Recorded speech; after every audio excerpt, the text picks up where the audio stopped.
The world is once again tightening the screws on Russia, aiming to push President Putin toward peace talks in Ukraine. On Thursday, the European Union ramped up its economic sanctions, joining the United States in a renewed effort to squeeze Russia's financial resources. But will these measures truly make a difference? Let's dive in. These new sanctions, mirroring the U.S.'s previous days' actions, are designed to cripple the revenue streams and supplies that fuel Russia's invasion of Ukraine. The goal? To force President Vladimir Putin to the negotiating table and bring an end to the ongoing war. This move is a significant win for Ukrainian President Volodymyr Zelenskyy, who has tirelessly campaigned for more comprehensive international action against Russia. We waited for this. God bless, it will work.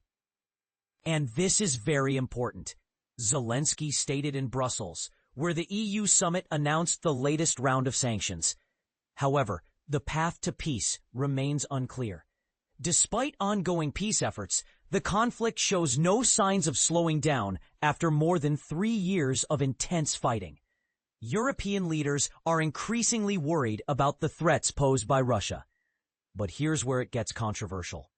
The sanctions target key sectors of the Russian economy. Energy revenue is the lifeline of Russia's financial system, allowing Putin to fund the military without causing inflation or a currency collapse.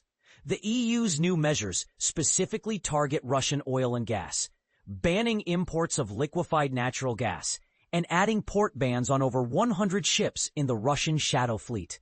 These ships are aging tankers that are attempting to evade sanctions. The total number of banned ships now stands at 557. Moreover, the sanctions also target transactions with cryptocurrencies used by Russia to bypass restrictions. They also prohibit operations using Russian payment cards, restrict AI and high-performance computing services, and expand export bans to include electronic components, chemicals, and metals used in military manufacturing.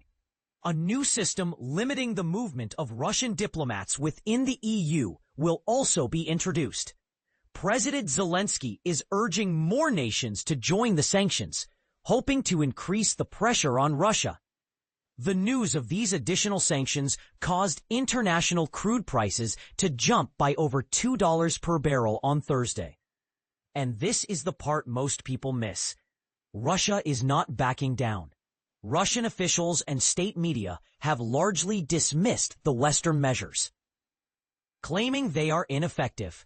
Russian Foreign Ministry spokeswoman Maria Zakharova described the new U.S. sanctions as entirely counterproductive. State-run media outlets have largely downplayed the impact of the sanctions. Analysts are questioning the effectiveness of economic sanctions in forcing Putin's hand. Russia's economy has proven resilient so far, though it is showing signs of strain. The EU took almost a month to finalize these measures.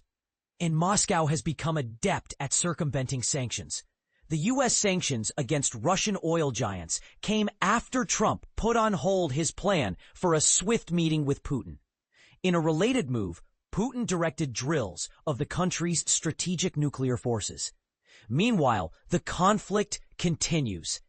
Drone strikes continue overnight. In Ukraine's northeastern Kharkiv region, a so-called double-tap drone strike occurred, killing 1 emergency worker and injuring 5 others. Russian drones also attacked 3 districts of Kyiv, injuring 8 people. The Russian Defense Ministry reported intercepting and destroying 139 Ukrainian drones over Russian regions and the annexed Crimean Peninsula overnight. What do you think? Are these sanctions enough to change Russia's course? Or will they be ineffective? Share your thoughts in the comments below.